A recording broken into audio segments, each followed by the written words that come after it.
మనం ఊహించలే కాంగ్రెస్ వస్తుందని, కళ్ళలో కూడా అనుకోలే మనము. వాళ్ళు అనుకోలే, మనం అనుకోలే. బుల్చుకులు వచ్చేసింది అంతే. అయినా మనం ప్రజలకు దగ్గరున్నాం. ప్రజలకు కూడా ఇప్పుడు అర్థమైపోయింది, అయ్యో ఎంత మోసపోతుంది, ఎంత ఇచ్చేస్తుంది. కానీ మా దిక్కు ఎప్పుడు కూడా ప్రజలు మా దిక్కేసిరన్నా. మా జిల్లాలో 7కు 7 మేము గెలిచినామన్నా.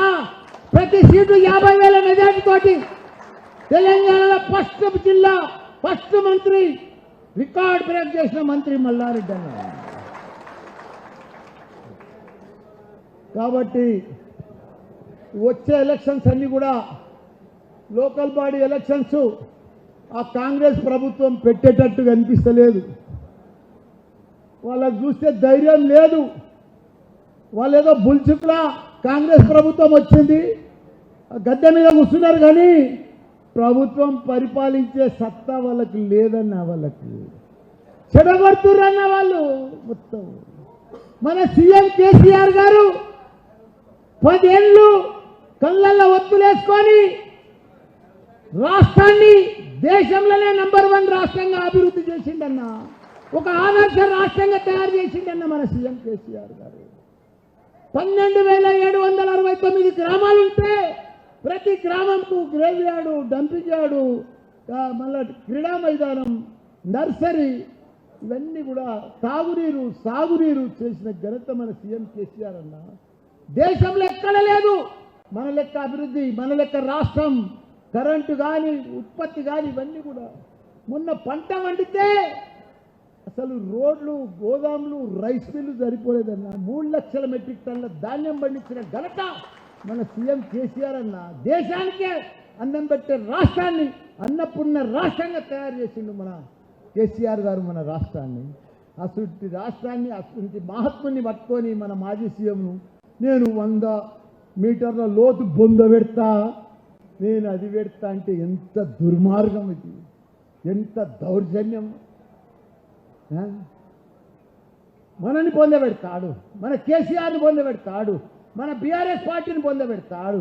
మీకు తొందరలనే పొందబెట్టే రోజులు వస్తున్నాయి. మీకు పొందబెట్టేటోడు ఆయన ఢిల్లీలో ఉన్నాడు.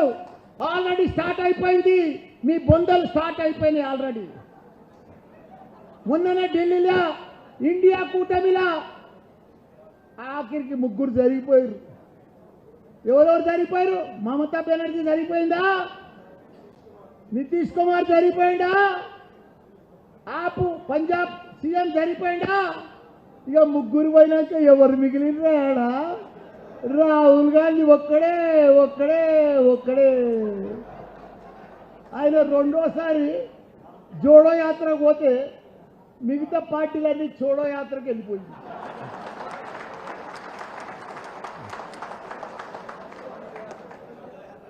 వాళ్ళు 56 ఏళ్ళు పరిపాలించారు కాంగ్రెస్. ఏముద్ధరించారయా?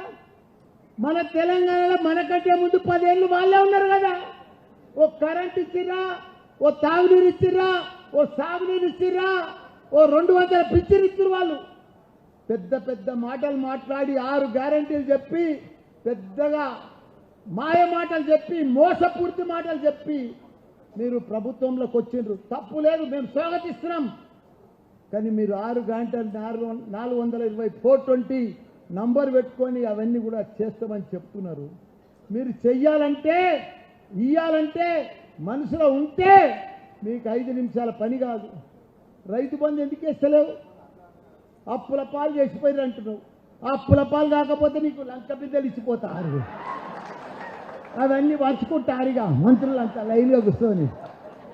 అభివృద్ధి చేసినప్పుడు అప్పు కాదా? సెక్రటరియట్ కట్టినప్పుడు అప్పు కాదా?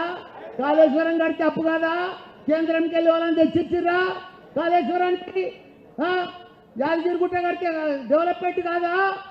మన మన మన కమాండ్ కంట్రోల్ ఆఫీస్ కడితే ఇది కాదా? ప్రగతి భవన్ కడితే అప్పు కదా?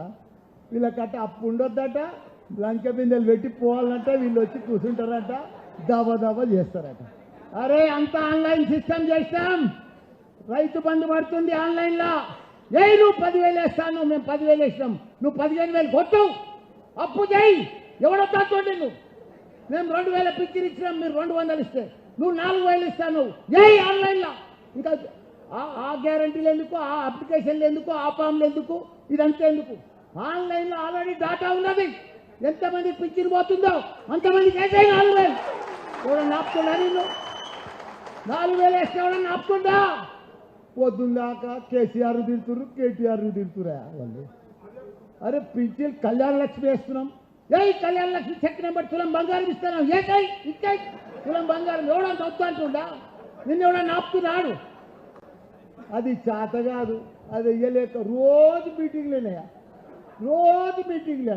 మినిస్టర్ల సబ్ కమిటీ మీటింగ్ రోజు. అవి ఏం మీటింగ్లు ఎందుకు? అంత ఆన్లైన్. అదృష్టవంతునికి ఎంత బాగా చేసిపోయారంటే కేసీఆర్ గారు నర్స కొడుకు పుట్టినట్టు వచ్చింది వాళ్ళకి అదృష్టం. అంత ఆన్లైన్ పర్ఫెక్ట్గా ప్రభుత్వము అన్ని రకాల అభివృద్ధి చేసి పెట్టిన రేవాళ్ళు తిరగందుకు అయితే లేదు వాళ్ళకు. ప్రభుత్వం నడిపిస్తేందుకు వస్తలేదు వాళ్ళకు, అడ్మినిస్ట్రేషన్ వస్తలేదు వాళ్ళకి పొద్దుందాకా మీటింగ్లే. అక్కడ ఏది పాస్ అవుతలేదు, ఒక్క మీటింగ్లో ఒక్కటైనా పాస్ అవుతలేదు. వాళ్ళకి చేత కాదు, కొత్తగా మాయమాటలు చెప్తున్నారు, టైంపాస్ చేస్తున్నారు, పొద్దు పోడొడుతున్నారు, అంతేగాని అది ప్రభుత్వం, అది పద్ధతి కాదు. ఒట్టిగానైనా మనని తిడుతురా, మన మీద లంగలెక్క కడుపు చంపుకొని 4 ఏళ్ళు ఎట్లా చరిత్ర సృష్టించడం. తెలంగాణ అంతా దేశంలోనే నంబర్ 1 రాష్ట్రం చేసినాం మన సీఎం కేసీఆర్ గారు. దానిని పట్టుకొని తింటారు. ఆడ ఇలా హైదరాబాద్ చూస్తే అమెరికా తర్వాత హైదరాబాద్. అమెరికాలోనే చాలా పాతగా కనిపిస్తుంది, కానీ హైదరాబాద్ కొత్తగా హైదరాబాద్. ఆ రింగ్ రోడ్లు, నెక్లెస్ రోడ్లు, ఆ బిల్డింగ్లు, ఆ టవర్స్, ఆ డెవలప్మెంటు, అభివృద్ధి ఎవరు చేసినా? కాంగ్రెస్ వాళ్ళు చేసినారు. ఒక్కటి మొదలుపెట్టి కూడా కంప్లీట్ చేయలే మీరు. అన్ని కంప్లీట్ చేసిన ఘనత మన కేటీఆర్, కేసీఆర్. ఇవాళ హైదరాబాదులు షాన్ చేసిండు. ఇవాళ షామీర్పేట్ల మనది ఫార్మసీ కంపెనీలు ఉన్నాయి. మన వాల్యూ మనకు తెలియదు. అంతకుముందు కూడా ఉండే, కానీ అప్పుడు కొన్ని ఉండే.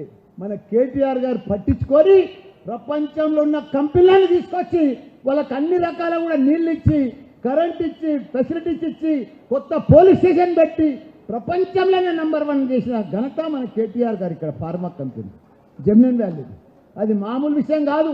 మన వాల్యూ మన పిల్లలకు ఎంతమందికి ఉద్యోగాలు వచ్చినాయో. భారతదేశంలోనే 1,00,000 టాబ్లెట్లు తయారైతే 50,000 టాబ్లెట్లు ఇన్నే తయారవుతాయి. 50% వ్యాక్సిన్ కానీ ప్రతిది. అన్నా మా మేడ్చల్ బలం మీకు తెలియదు. ప్రపంచంకే సప్లై చేసిన కరోనా టైంలో వ్యాక్సిన్ చేసిన భారత్ బయోటెక్, అది మా పక్కకే ఉన్నది, ఇదే షామిలిపేటలో ఉందండి. మన మేడ్చల్ మామూలు అనుకుంటారా మీరు? మన వాల్యూ ప్రపంచంలో గుర్తుపడతారు నాయన. మేడ్చల్ అంటే, షామీర్పేట అంటే ప్రపంచంలో గుర్తింపు వచ్చింది మనకు. కాబట్టి మనం అధైర్యపడొద్దు. టెంపరవరీ, వీళ్ళదంతా టెంపరవరీ ప్రభుత్వం, నిలబడది. ఇగో వాళ్ళు వచ్చారు ఇప్పుడు ఓడిపోయిన వాళ్ళు.